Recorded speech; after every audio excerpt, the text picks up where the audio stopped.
Okay. What I'd like to share with you right now is a really good question that may have come up to you. A lot of these activities that I'm presenting to you, I'm inviting you to do them once to identify what your core values are or what your priorities are. And the question that's come up is, how is that different from the priorities of a partner I'd like to invite into my life? I will put this out to the group. Do any of you have a suggestion as to how you might answer that question?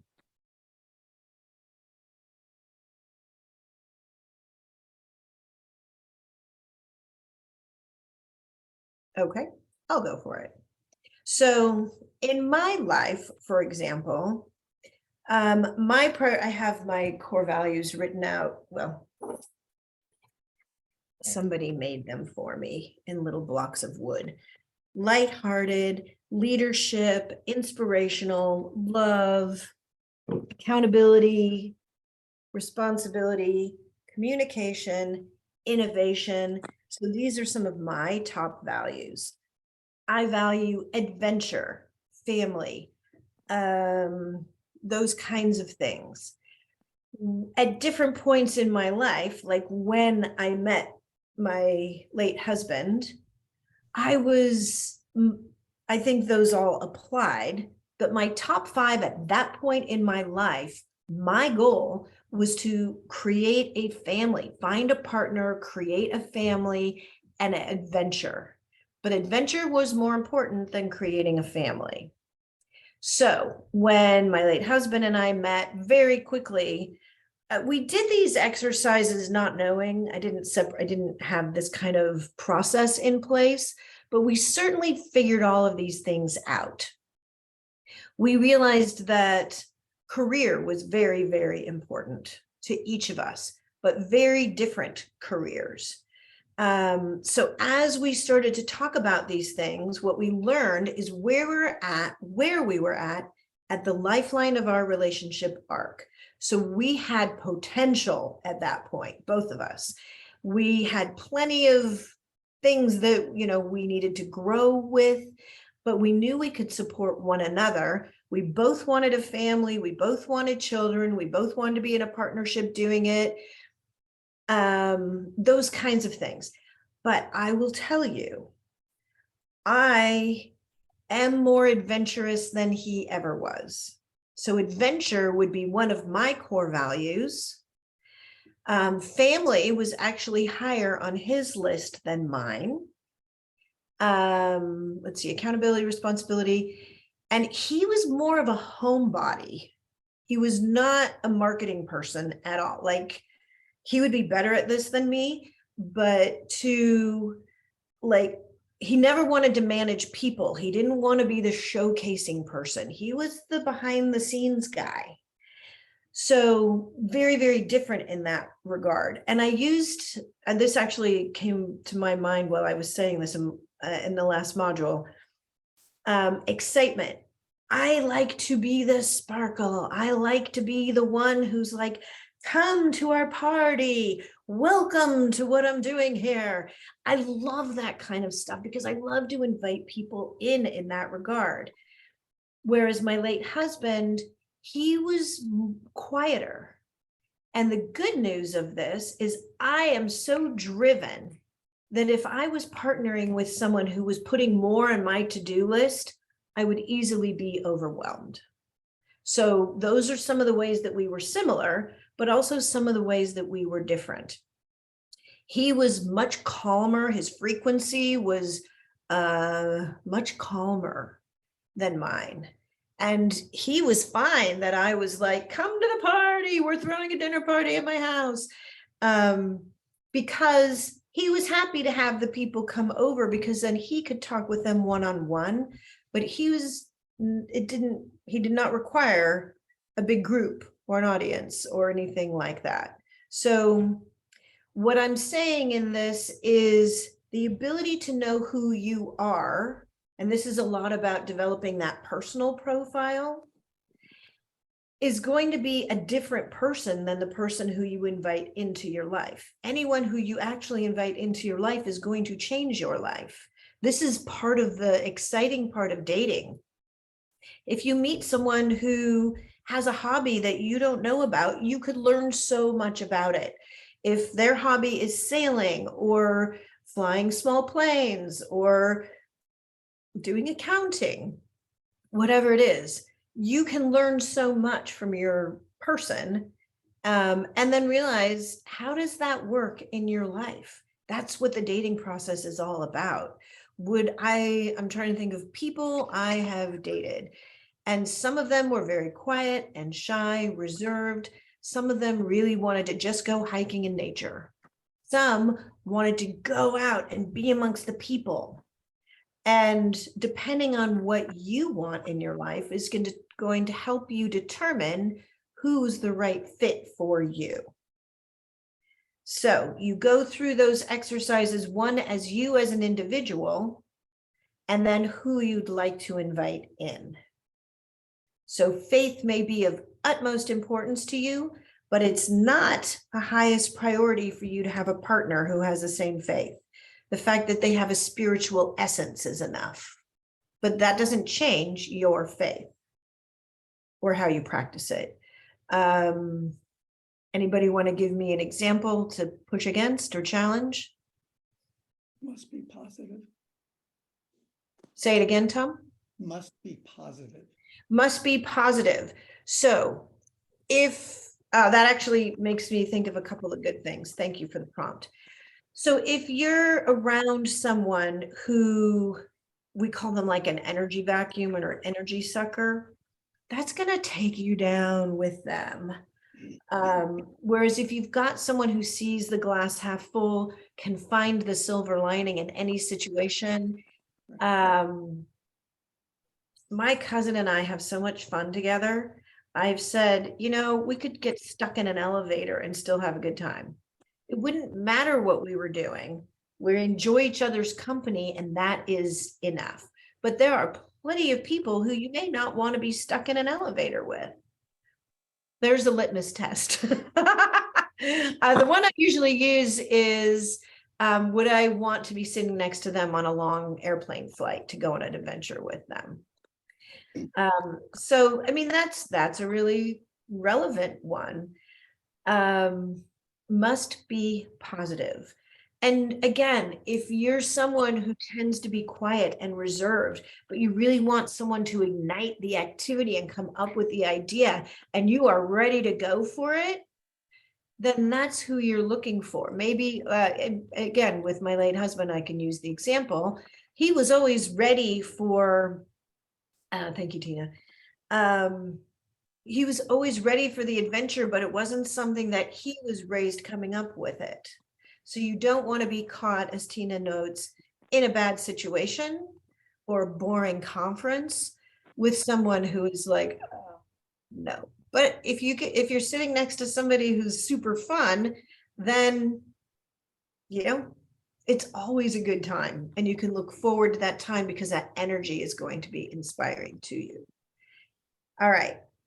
Well, I have to say something, and not to derail it too much on this topic, but I'm a big believer in the Myers-Briggs personality type indicator.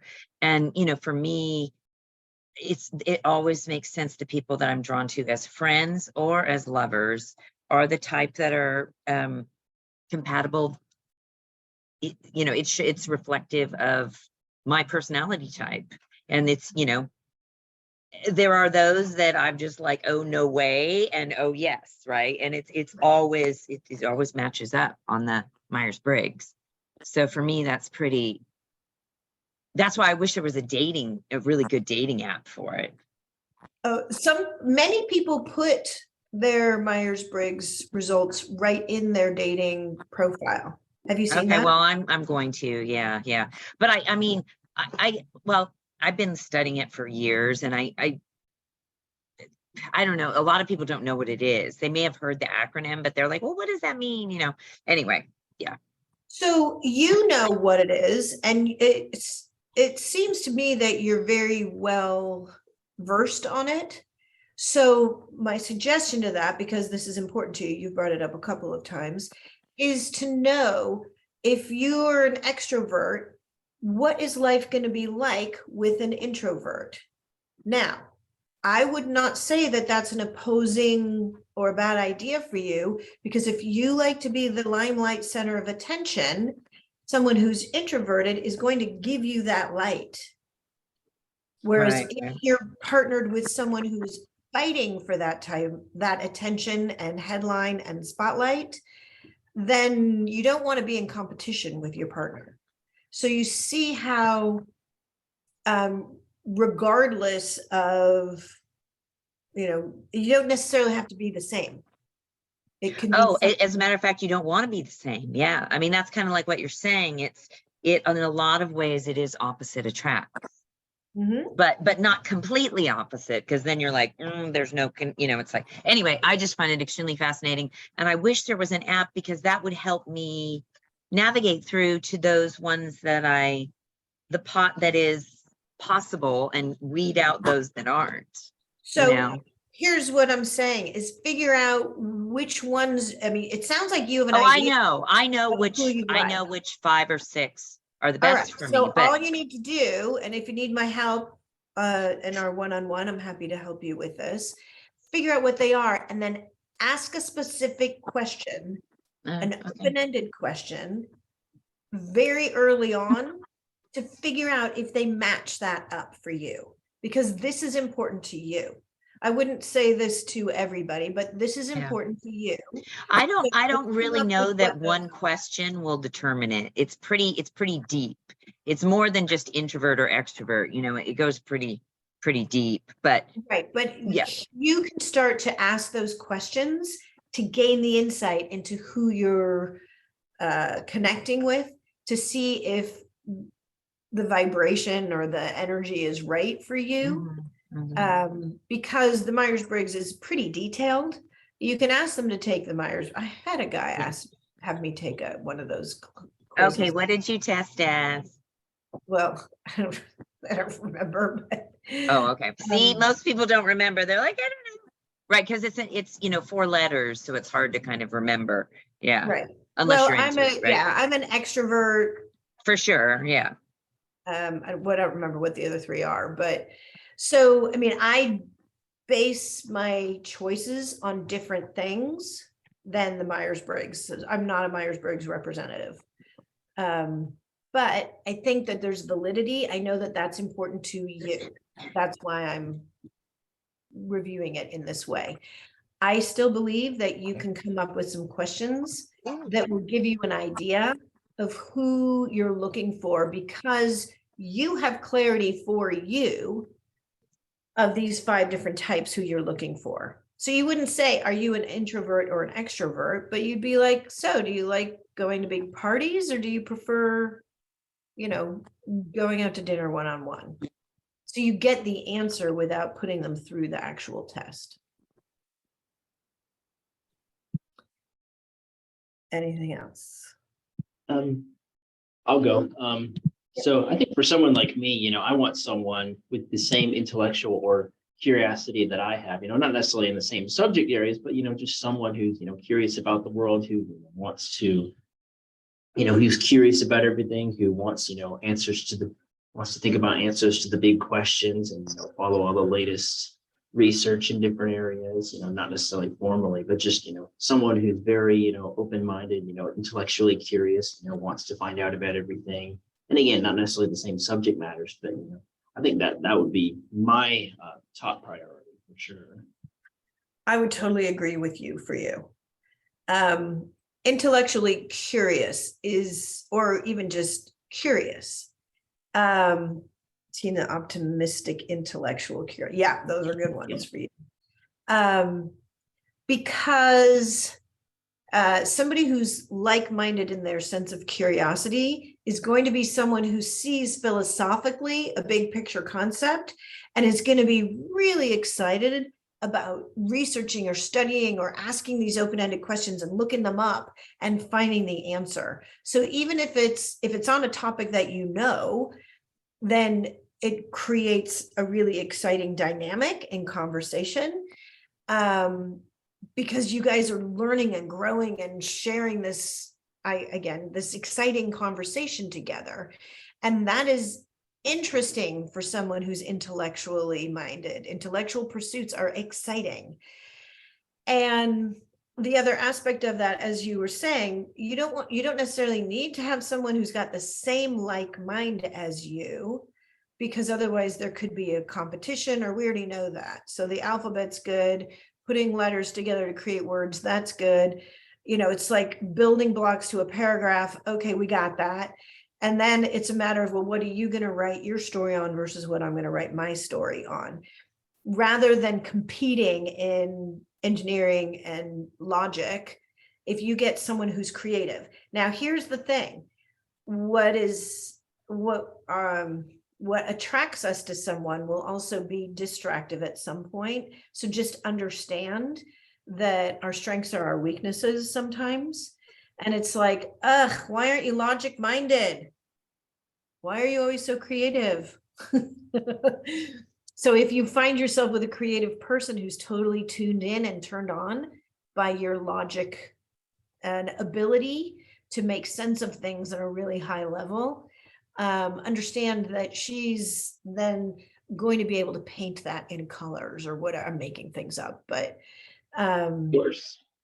and I think that, for you, Rob, somebody who, good one, supportive, not smothering.